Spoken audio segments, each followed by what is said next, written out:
I took the kids to a pizza parlor to celebrate that I'd sold my first book. And I was excited. Then halfway through eating my damn pizza, I realized this is going to change my life.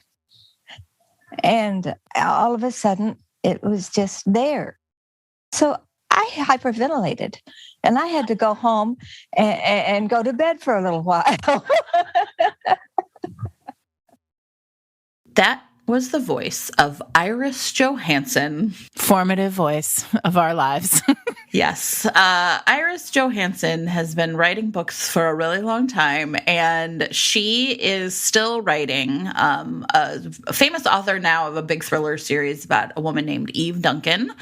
But she started out writing Loveswept, and I got to tell you, her name came up on the Zoom, and I did that thing where I lost my mind again. Like, I thought I was going to be cool, but I wasn't.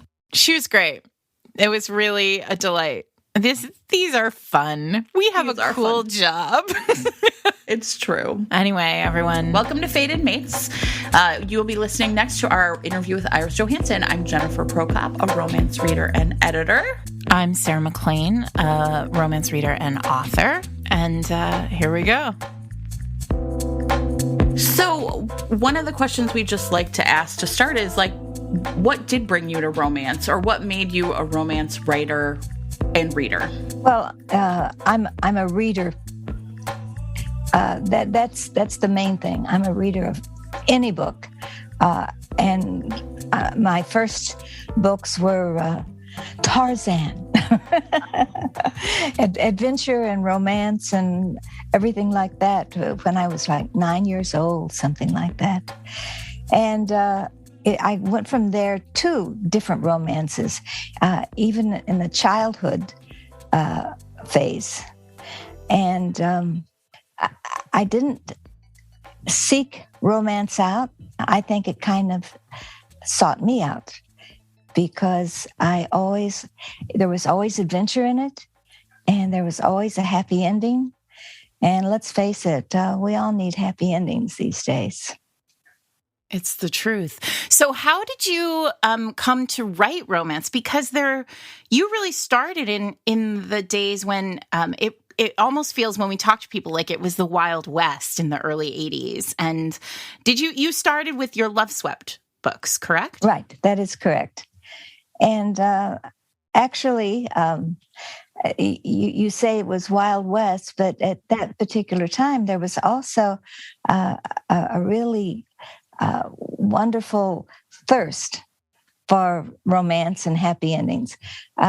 For instance, I started with Loveswept, which was a new line at that particular time. But there was Ecstasy, and that was very popular. In fact, I was thinking about sending my first book to Ecstasy because, everybody seemed to be writing for them. Right. But when I started first writing for Loveswept, it was really because I'd read a few of the things that they had another line going before that. And I read it, and I thought, I don't really like this book. Maybe I could do a little bit better. So that's what I did. I said, okay, all right, I'm just going to try. And what was your life like at that point? Where did you find time to write a whole book? I didn't have time. None of us really have time. And I was pretty busy at the time because I was divorced. I had 2 children. I worked for Eastern Airlines full time. And I was a great reader. So a lot of times I would say, why am I writing this when I could be in there reading somebody else that's much better than me? That feels very real, Iris. That feels like my whole every day. Reading time. Reading time is so precious, right? Yeah, isn't it? Particularly when you have a life. Yes. And we all have lives that we just have to reach out and grab and hope that we do the best we can. But yeah, I was working for Eastern Airlines. I should tell you that first off, because that's where I did a lot of my writing, in the break room.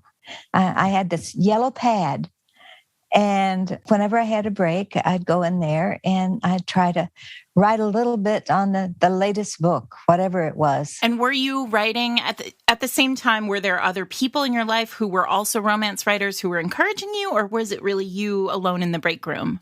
It was just me alone in the break room. They all thought I was kind of nuts. Because, they had lives too. And what are you doing with that big yellow pad? And who do you think you are anyway, honey? How did that first manuscript, did you send it to Carolyn Nichols? How did it work back in the day? Well, first of all, that first manuscript wasn't the one that went in all by itself. Because let's face it, I was scared. And I thought, maybe this is crazy, okay? So I took it and I put it on a shelf, and then I started another one. And I think I had 3 or 4. And then my friend said, you're wasting your time, honey. Why don't you just throw it up there? And if they throw it back, it isn't going to hurt you. At that time, Carolyn Nichols was she was editing a new book. And the Loveswept was, well, let's face it, Sandra Brown, oh, yeah. She was kind of big during that, not just like she is now. I was going to say, not like today. Yeah, right, sure, Sandra Brown. And there was, several other authors that were really, really good. And I thought, okay, they're good. They're good. If I'm going to write with somebody, I just love to be in the same genre. And so I said, okay, all right. So I threw the first one up there. Is that Stormy Vows? That was Stormy Vows. Only at that time, I think it was, what was it? The Love Formula or something like that. That's a good title. Anyway, then I threw that one up there, and I tried to forget about it. Then one afternoon, I got this call, and it was Carolyn Nichols, and she said, I want to publish your book. And she said, by any chance, do you have any more? And I said, oh, dear, I'll have to see. No. Let me check under my bed. I sent them all up there, and she published all of them. And was she your editor for many years? Yeah, she was. At Loveswept? And we're very sad that we are not able to interview Carolyn Nichols. But so could you give us a sense of what she was like? Because she is so transformative when you think about the history of the genre. Tough. New York. What does that mean? Just what it sounds like. She loved her city. She loved her job. And she helped. You can't imagine. I didn't know how to write, really. Not really. I just wrote. And I just let everything come out. And she edited me. Not a lot. But every time I would make a mistake, she'd say, maybe you ought to think about that. and most of the time, that was what I did. I thought about it. That enriched me. That partnership, those long-term editorial partnerships, they are rarer and rarer these days with new authors. And I think anytime we talk to somebody who was edited for a long time by one editor, it feels like a really important relationship. And it's a tough relationship to explain. You and others in those early days of Loveswept and Ecstasy and other the category lines that were exploding, you were really inventing a genre. Did you feel that? Did you get a sense of that? Or was it just sort of, writing on your yellow pad? No, it first started off with the yellow pad. And then when I realized that people liked what I was writing, and I thought, okay, then let it loose, honey. Let it loose. Yay! So what did that look like? Yeah, how did that feel? What that meant is that I knew I was going to be a storyteller. Let me tell you, when Carolyn called me that first day, and I took the kids to a pizza parlor to celebrate that I'd sold my first book, right? Right. And I was excited. Then halfway through eating my damn pizza, I realized this is going to change my life. Mm. And all of a sudden, it was just there. So I hyperventilated and I had to go home and go to bed for a little while. It's not as if it was like a lightning strike from above that, oh, I'm going to be this great writer, da, da, da. It was just, this is what I'm going to be doing. I can tell these stories. I love to tell these stories. So you wrote many, many Loveswepts. How did you manage, right, sort of the increased demands of writing a book? I mean, do you have any, do you remember how many books you wrote in a year, or what was that like? I don't remember precisely. I think I was writing at least 4 a year. And that was pretty big because a lot of people wrote 1 a year. I never even thought about writing less because the stories were there, and why shouldn't I tell them? So I wonder if we could talk a little bit about those stories, because I was that romance reader who had giant bags full of Loveswepts with the famous swoop that had your name right on the cover. I mean, you were definitely one of the first romance novelists like I knew and loved. Me too.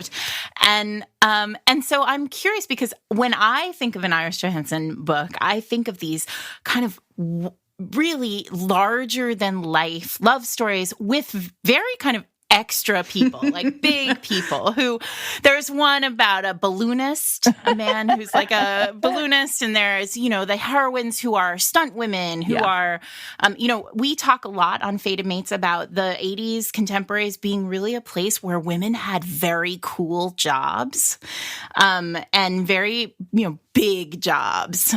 You have lots of singers and actors and I wonder if you could talk a little bit about putting together these stories that really have a high fantasy element, not obviously fantasy the way we talk about it in genre, but a really big sense of these people doing remarkable things. It just came naturally.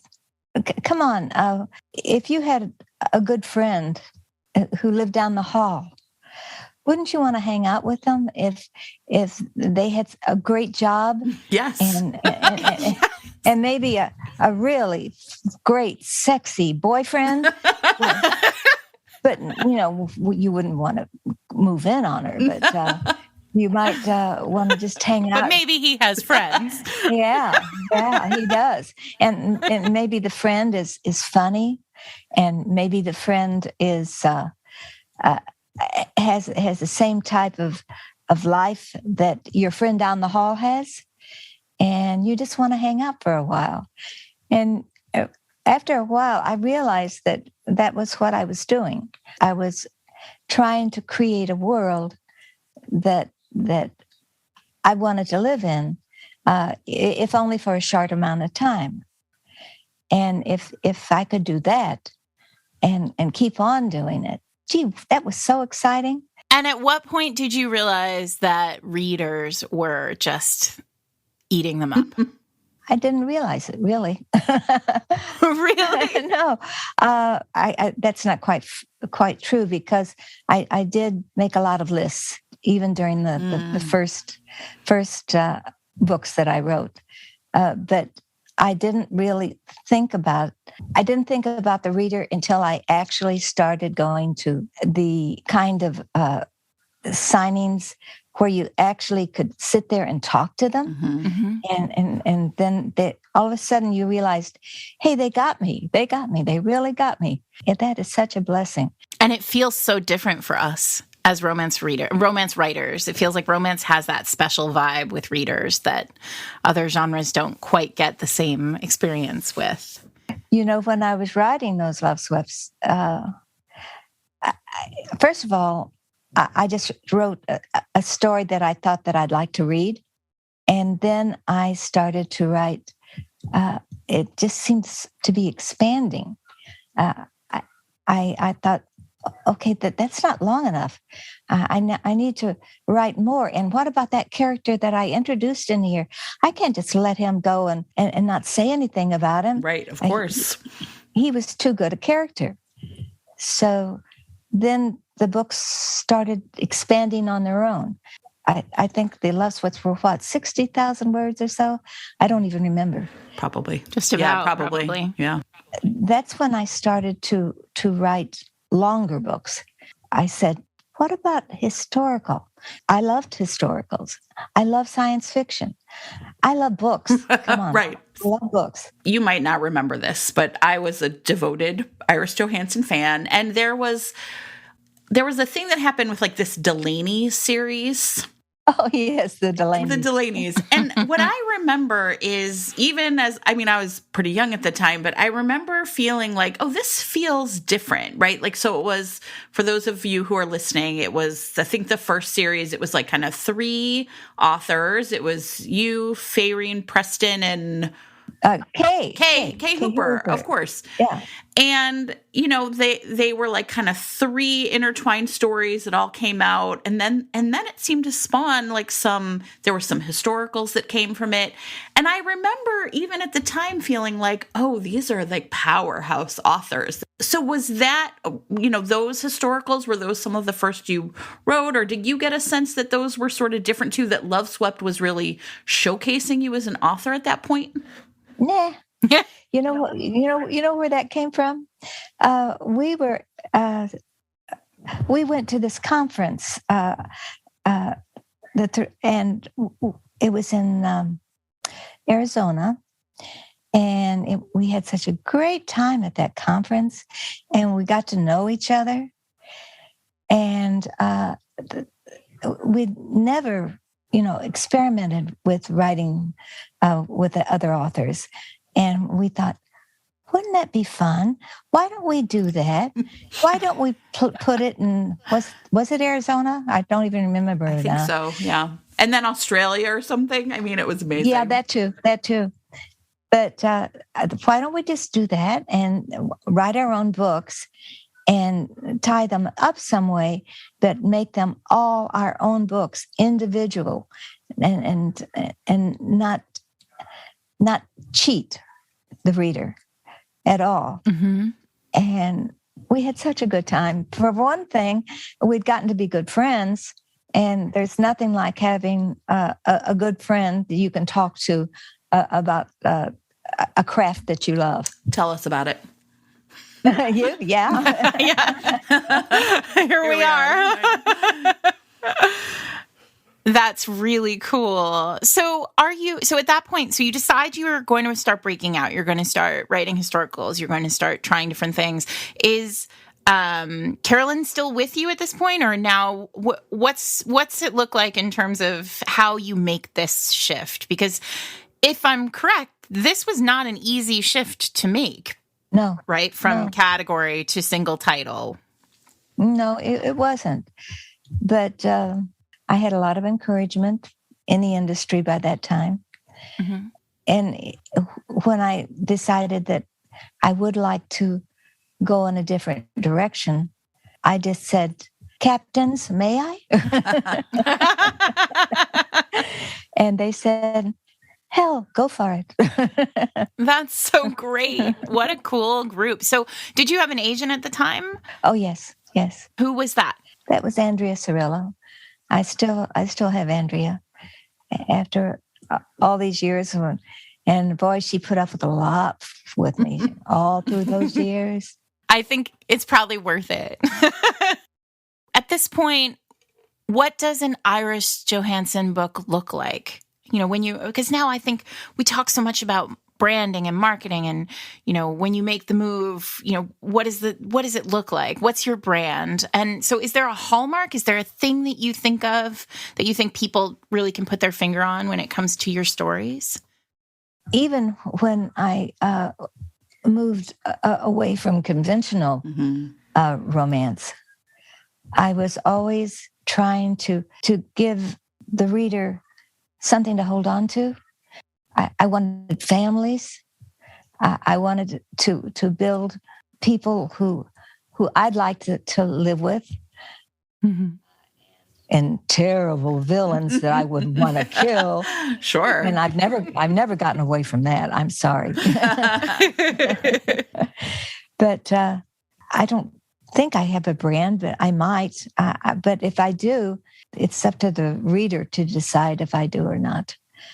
I want them to love the books, but here's something that you'll always know, and that is, I may have trouble with people, but I'll never kill a dog or an animal. Smart.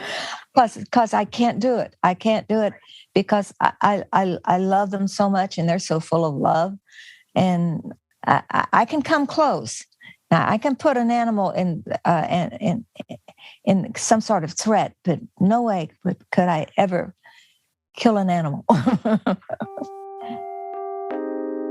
This week's episode of Fated Mates is sponsored by Sarah Wetmore, author of The Christmas Script. Jen, it's holiday romance time, and so everyone out there is looking for good holiday romance. Yes, that's all I want. This one has a great premise. Holly Frost is the head writer of a hit soap opera set in a small Western town.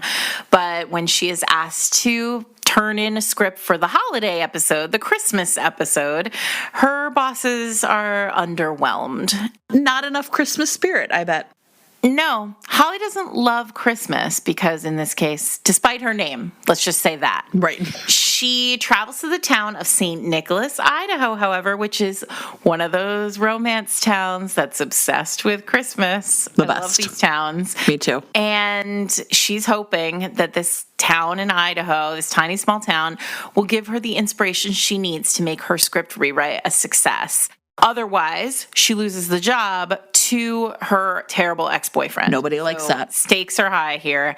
And luckily, she's got a brawny, kind of annoying, but very sexy neighbor named Christopher, with a K, of course.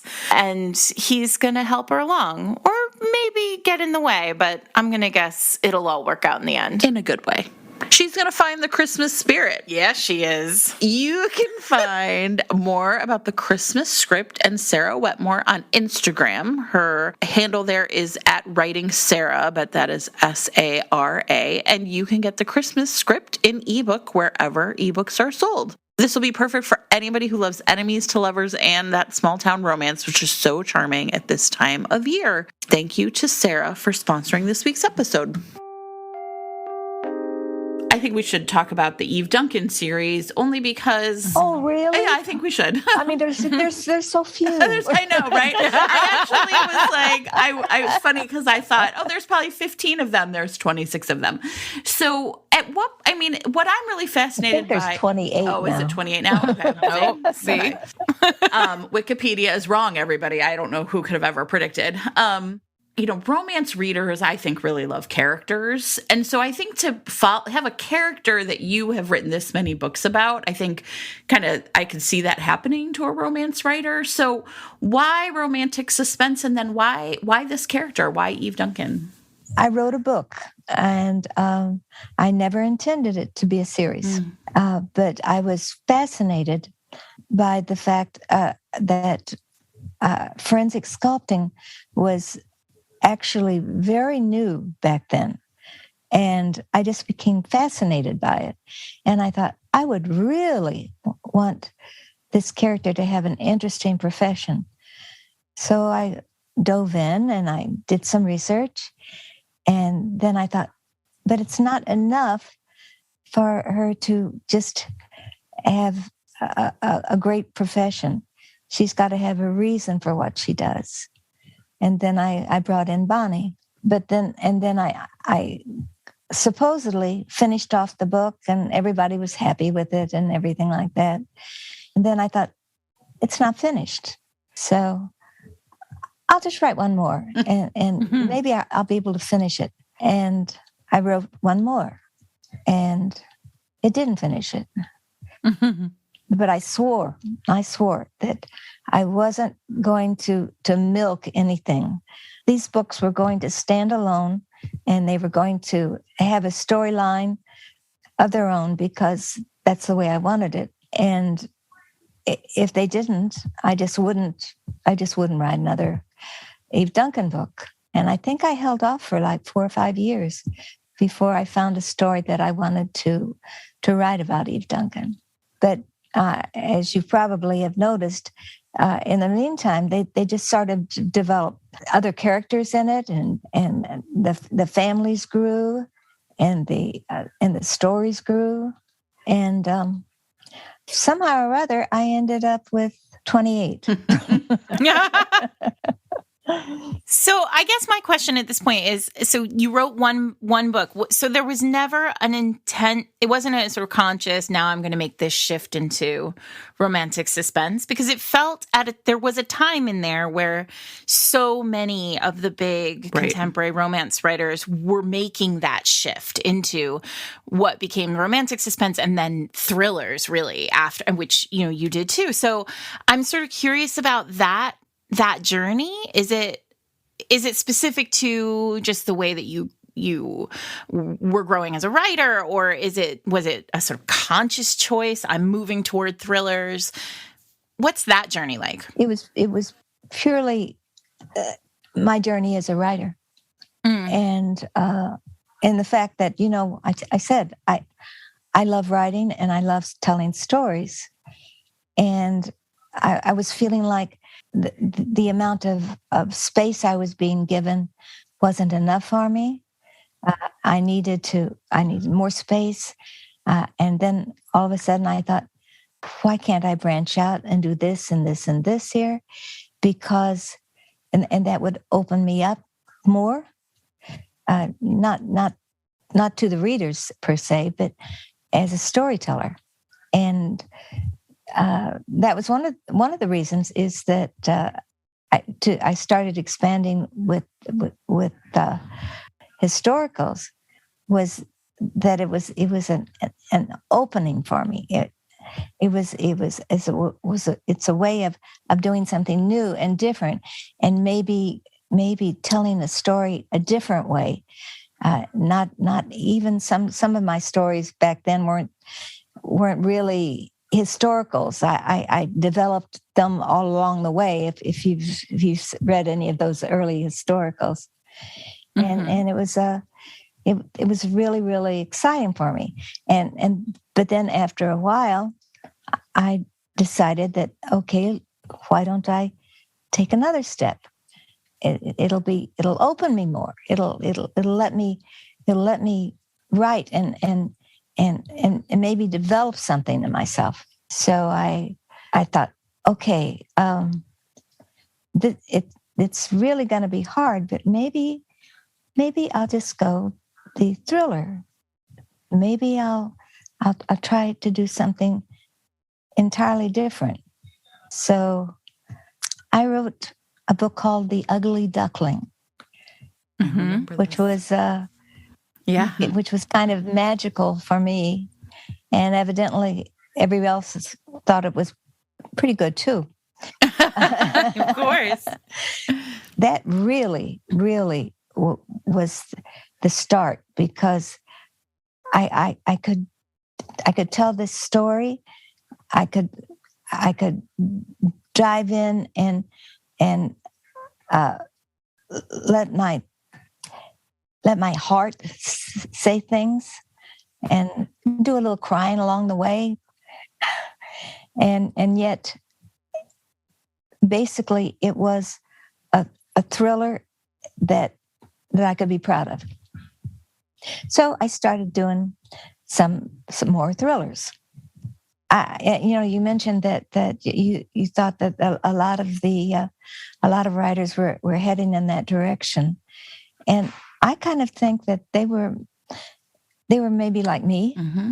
They'd gone down this road, and they wanted to make a couple turns, and then all of a sudden they thought that this is a great turn, but maybe I could go a little bit further. And let's face it, a lot of my friends are fantastic writers, and they did it on their own. They didn't follow in anybody's footsteps. I'm just thinking about, I have a lot of friends, but some that are very, very special. And, we took trips and everything like that. And I was thinking about, we were up in Scotland, and we'd talk, and we were having such a great time. And you'd think that, everybody would think, okay, writers getting together, they were talking about their stories and everything. And we didn't mention our books at all when we were up there. Not at all. But somehow or other, when we came back in a year or so, we'd all branched out and done our own thing. How fascinating. And then you also now co-write sometimes with your son. So yes. You also raised a successful storyteller, it sounds like. And actually, everybody always says, oh, he followed in your footsteps. And he didn't really. When he was in college, he won a contest that was sponsored by Spielberg and a couple of more. They went ahead and published his movie that he had done, and then he wrote several other books. Plays, the screenplays. He loves movies, and he's fantastic with them. But somewhere along the way, we always said, okay, we need to write something together. And but we were always looking for, something. So one day he was in Chicago, and he came back and he said, Mom, I think I found it. I think we should write this book about a submarine.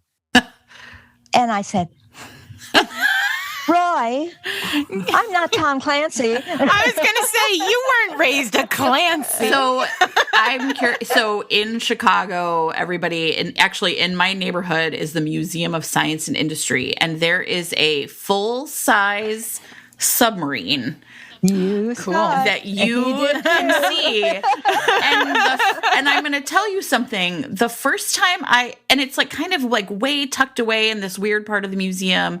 And the first time you see it, I literally was like, holy shit. I mean, I'm sorry, Iris. It really is. There's something really. It really takes your imagination by storm. It's evocative. It really is. Yes. So as soon as you said Chicago and submarine, I was like, that is not as weird as it sounds. And that was the first book we wrote together. It was not a Tom Clancy because Roy said, Mom, really, it's not going to be that way. We can both handle this. It'll be our own story. And it was. Amazing. That's amazing. That's really fun. What a rewarding thing it must be to write with your son, with your child. Oh, I love it.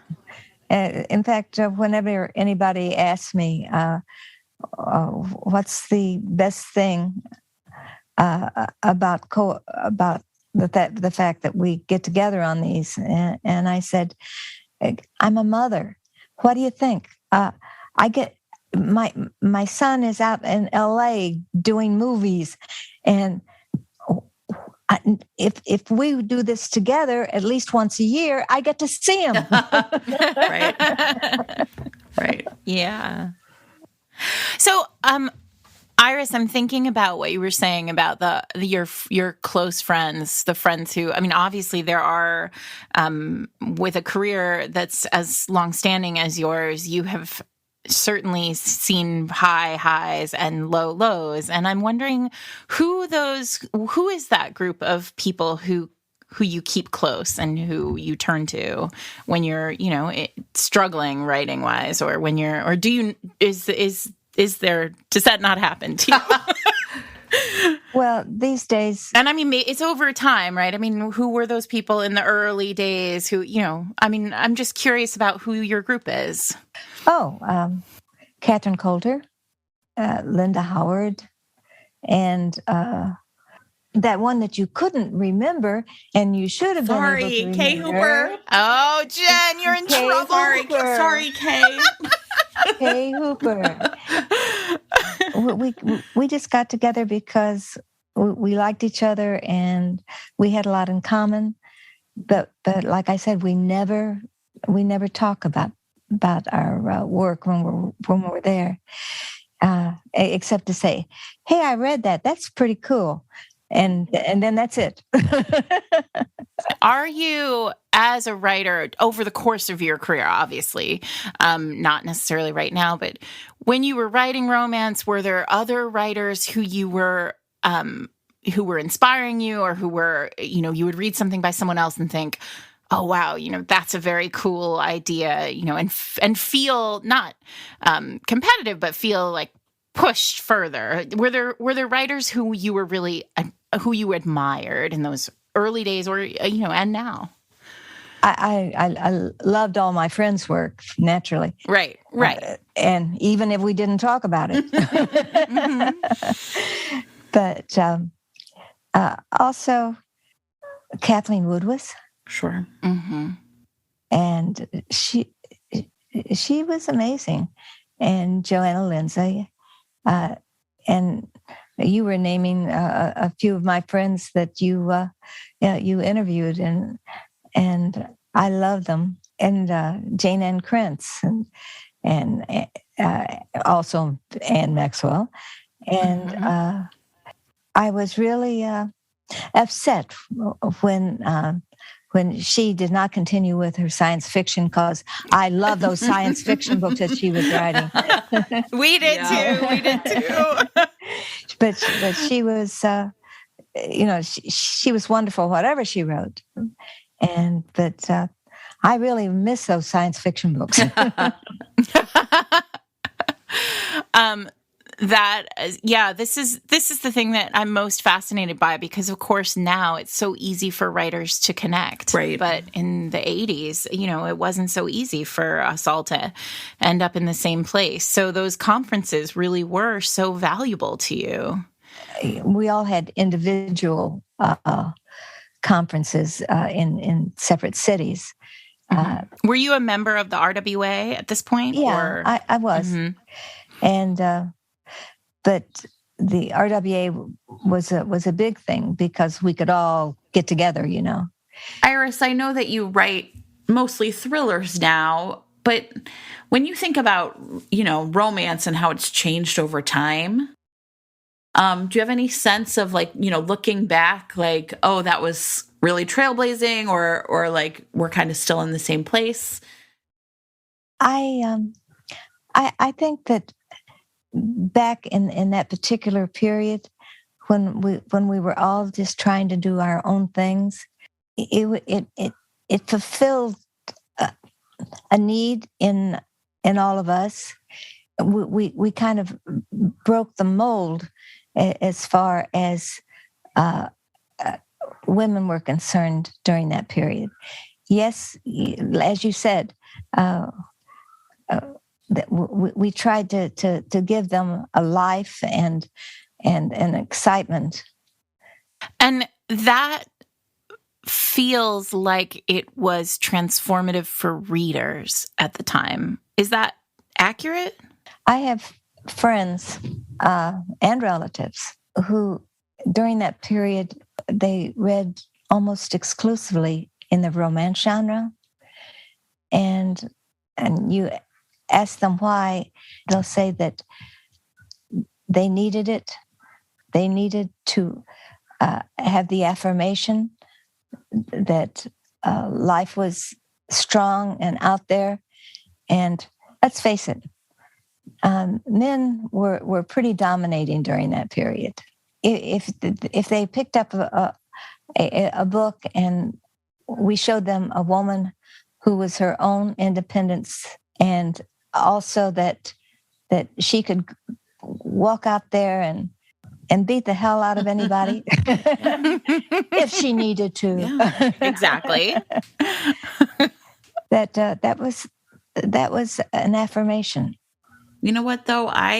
When people ask me why I love romance, it's 2021, and that's basically my same answer. I want to read a book about a woman who is, like, strong and powerful, and her life is important and meaningful to the story every time. Yeah. Right? I mean, and who knows herself. Yeah. I mean, I feel like that's Iris Johansen. You taught me that heroines should should know themselves, should stand for something, and for themselves. And I think that's something that romance does.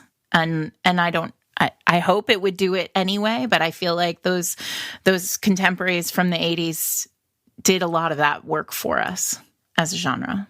I hope it did, because it taught us a lot.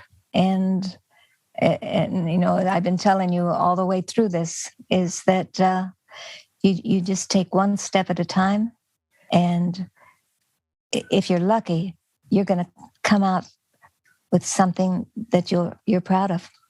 Did you know at the time, and this is sort of a hard question, but were you able to pinpoint at the time that that's what the books were doing? I mean, did it ever come, or was there a point where you realized that that's what the books were doing, and so you started really thinking about that in the text? Absolutely not. No. Fair. That's what I would have expected. So. No. It was all the storytelling. Yeah. The storytelling was everything. It still is. It's still everything.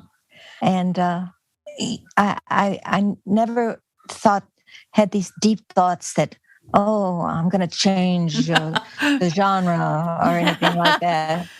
No, I said, all I wanted to do was say, gee, I want to tell this great story, and I want it to be exciting, and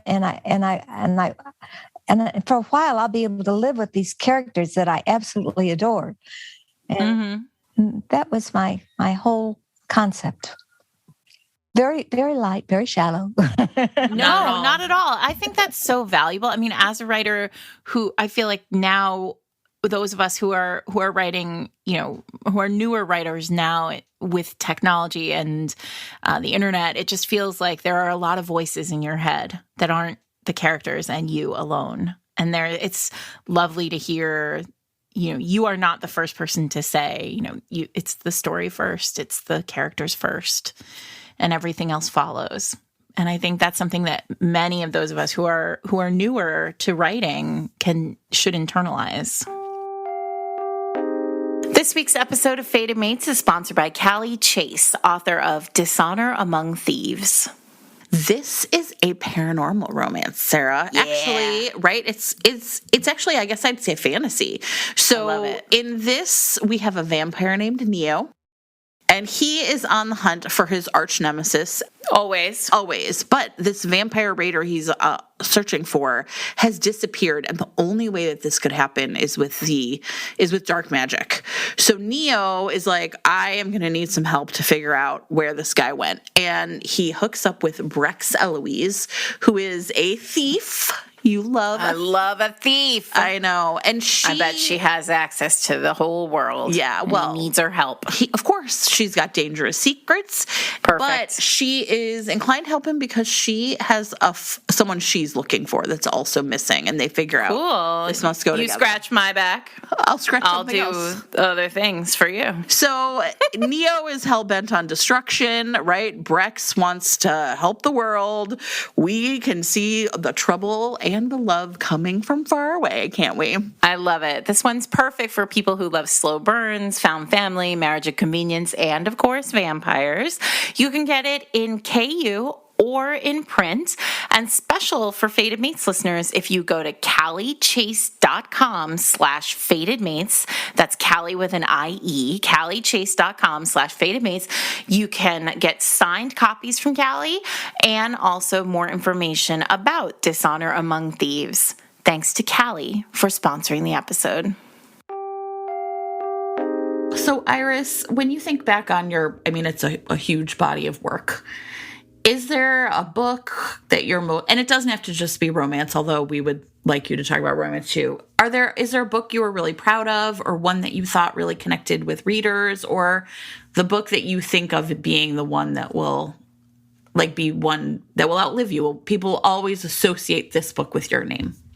I tell you, I wrote a historical series, and it was called The Wind Dancer. Mm-hmm. Mm-hmm. And The Wind Dancer, and it meant a lot to me because it I was able to break into the characters more than I think that I ever did with any of the other characters.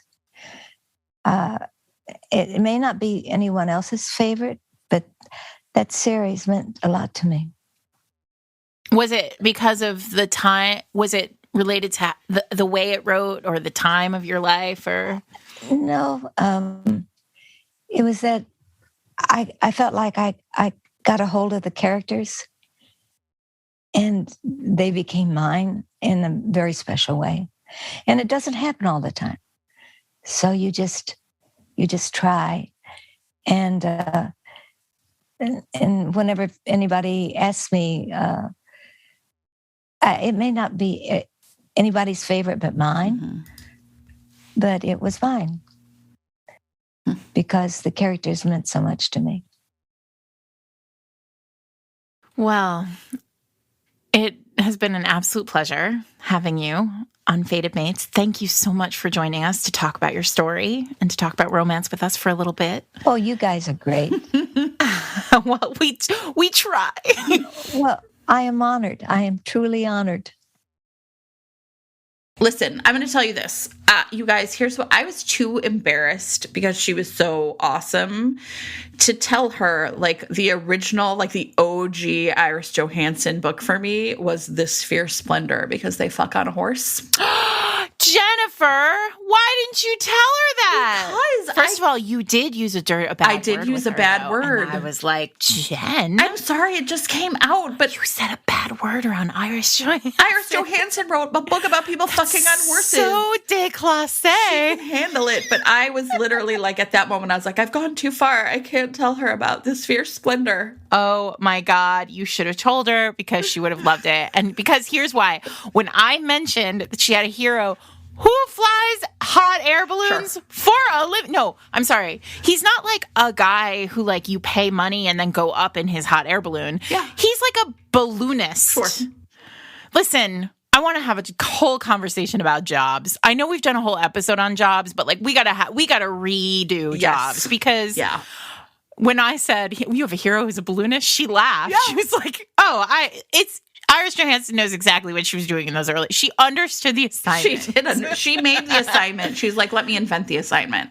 She did. She was like, what's the craziest job you can come up with? Do it. Now, here's a character who does it. I think I mentioned this in the episode, but like, as if like the longer you read romance, right, then there's like the books you just like blow through, but then somehow some little nugget of it sticks with you. And then here you are 30 years later trying to remember the book with the sleeping bag zipped together, which you can never find. And I still haven't. But some of those books, This Fierce Splendor was one of them. So it was this book called White Satin, where you vividly remember like the setup or certain characters. And I am not kidding you. So many of these books were Iris Johansen books, those Iris Johansen Loveswept. Oh, that swoop. That swoop is in my mind when I think of that Loveswept swoop, and it's in the podcast. You've definitely seen it in the podcast images. You'll see, like, if you go to the page, you'll see it. When I think of that Loveswept swoop, I see Iris Johansen's name over it. There's one. Wait, which one is the one where they fuck on a horse? This Fierce Splendor. Is it pink? It's kind of. Does it have a horse in the background? No, do you have it in your hand? No, Show it to me. This is White Satin. I do not have a paper copy of This Fierce Splendor. Okay, wait, hang on, because I am pretty sure that is the Iris Johansen cover that comes to mind every time I think of her, because it has a horse in the background. Hang on, I'm checking. You're Googling it? I'm going to the tape because, oh no, this is not it. No, but that's it. But it does. It's just two of them sitting in a pile of leaves. Hey, wait, check out. Listen, my other like all-time favorite Iris Johansen cover is one called Wild Silver, where she is wearing this like diaphanous, like nothing, like the mist. The mist has arrived to cover her tits from us. Yes, and I love it. We are doing covers wrong, you guys. Oh, God. I've got to tell you. We really are. What is wrong with everybody? So these covers, I'm looking one right now. I don't want to, there's a hookah in the background. Like, it's just, You guys, so Iris much. Johansen was like, along with I would say along with Sandra Brown, Iris Johansen made me a romance reader. And I will tell you, I knew somehow that Sandra Brown was about her first books. I guess we had done the Texas Chase. We've never done a standalone Iris Johansen episode, so we don't do a ton of research. I'm just I know them because I read them. Can you see that? Oh, yeah. Mm-hmm. Touch the Horizon. I think I have that one in my house. It has a horse on the back.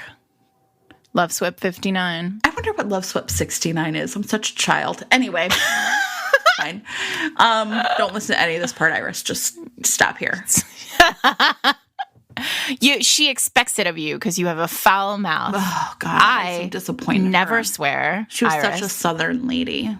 She really was. But she wrote Sex on Horseback, though. She knows. She knew what was going on. She's fine. Yeah. I also really love the stories. I think it's really interesting because now the story of I was in the break room with my yellow pad is now the stories of people who are I composed my entire book on my phone. Mm-hmm. Right? That urge to write, to find the time and the place to do it. I really love hearing people's stories like that. We have heard that story now from many people. Yes. I had a full-time job. In Iris's case, divorced mother of 2. Yeah. That is incredible. Absolutely. And I just think, I was really moved by the arc of her story and the stories she wanted to tell being about women who claimed space and work and identity for themselves. Yes. In light of the way she became a writer.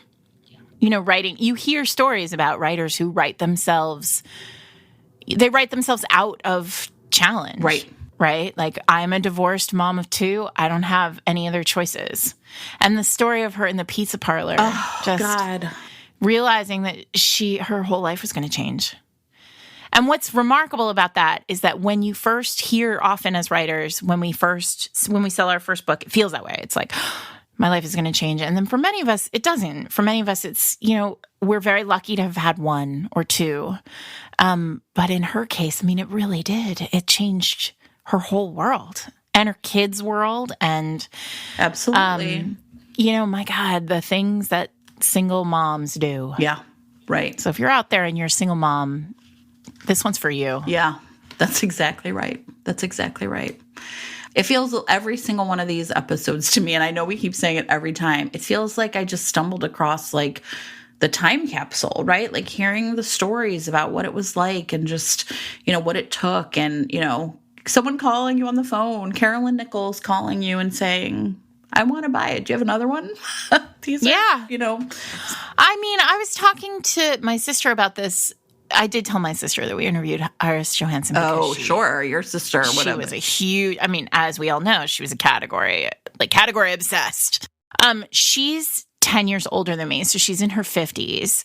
And she is the reader who moved with Iris Johansen and Catherine Coulter and Kay Hooper and, everyone else, Sandra Brown, out of romance into romantic suspense and then into thrillers.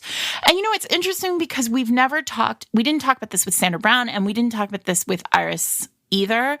But maybe if we have someone else on who is a romantic suspense person who moved into thrillers, we could talk to them about the fact that the thrillers never really let go of the romance. Right? Sandra's Blind Tiger, which came out right when we interviewed her, is, a mystery / thriller. But it still has that strong romance there. Very romantic. And so I think there's this question of is it romantic suspense or is it thriller with romantic elements? Is there a difference? There is, I think. But certainly what Iris Johansen and Sandra Brown and Catherine Coulter are writing now is not the same as what Lee Child and right, absolutely, I don't know, James Patterson are doing. Right. Yeah, it's really interesting, and I just think it's also really interesting too because I don't know, the arc of a career, right? So we had Vincent Verga on, and he he like wrote the first and kind of like first gay romance, and that was it. And then he moved on, but he still left this huge mark on the genre. But then you have like Iris Johansen, who, you know, wrote romance kind of only for 15 years and then transitioned, right? And then you have Beverly Jenkins, who stayed with romance all along. Never stopped. Right? Like there's no right or wrong path. It's just your path. No, and I did have a thought today. I had a thought when we were talking with her about, you know, she said it's just the path that, right. You know, I was looking for more room. Yes. Right. Sandra And Brown I don't said think she something was similar. thinking Right. about word count. I think she was talking about like something more that she could write. A different kind of story. And I wonder if those limitations, those genre boundaries were harder then.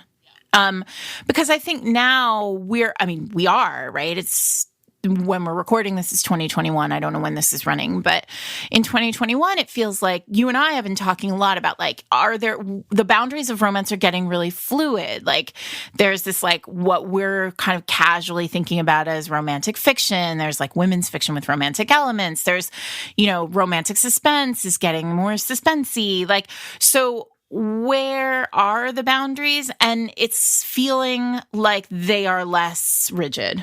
And I feel like for women who were writing in the 90s, trying to push those boundaries, at some point, the editors were like, well, that's no longer a romance. And maybe that's wrong. We're going to have an editor on and we'll ask all these questions when we get there. It's really also fascinating to think about these Trailblazer episodes as in conversation with each other. And so right here you have Iris Johansen and Sandra Brown saying, I needed more room. That was very similar for both of them. But then you have Jane Ann Krentz saying, genre is essentially the mythology of our culture. And as long as you know your core story, you will never be bored in genre. Right? And so you have a very different kind of reasoning, a very different kind of path, a very different kind of you know, a writing career because of that. And I'm fascinated by all of it. And I think that's the part too. It's like being human is about growing and changing. And that's going to look different for different people. And it's going to look different for different people at different times. So I am really fascinated by thinking about, as we do more and more of these, how some of these statements from various people match up with or are kind of a counter argument, right, to the way other writers felt. Yeah. I am really fascinated by the way that so many of these conversations really reveal the rules as they were being written. Yes. Right? Like, and I mean, not to harp on Jobs, right? But it's such a clear difference between what characters did in category romance in 1983 versus what they do now. And it's so fascinating to me. And I want the PhD thesis on why that evolution has changed and how like late stage capitalism has impacted that. Because you don't have billionaire heroes in the 80s. Like you have some businessmen and all the men have money, right? So obviously like they take money off the table as a negotiable, but it's like the balloonist or the stuntman or the, you know, whatever. Nobody's just like, oh, I work in a glass and steel tower. And if they do, it's not honored in any way. Not the way it is now. It's really fascinating. And I just, and all these heroines with such cool jobs. At some point, the switch flipped there, and I'm curious about why, and I'm also curious about whether when the switch flipped, that was because I don't know if it was because all these writers were leaving, or if it was like a dip in contemporary. Remember, in the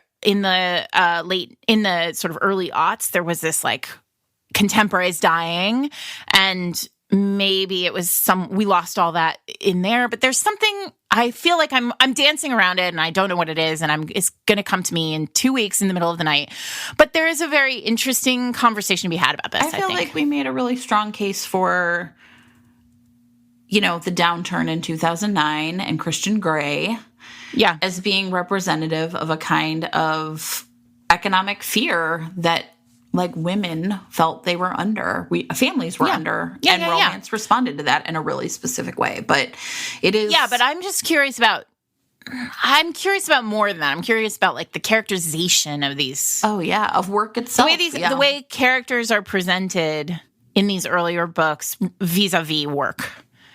There, I've done it now. Now it's academic. I've said vis-a-vis. There you go. Put me on NPR. Girl, if NPR called, we'd be all about it. I know. We'd be like, yeah, all right, fated mates. Welcome to WBEZ Chicago. Let me tell you about our project.